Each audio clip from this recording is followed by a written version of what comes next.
You ask Tiger to solve. This deals with linear equations with one unknown. The final result is x equals -26. Let's solve it step by step. Isolate the x. Divide both sides by -3. Cancel out the negatives. Simplify the fraction.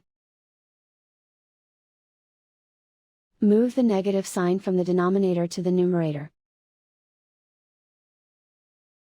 Find the greatest common factor of the numerator and denominator. Factor out and cancel the greatest common factor. And so the final result is x equals -26.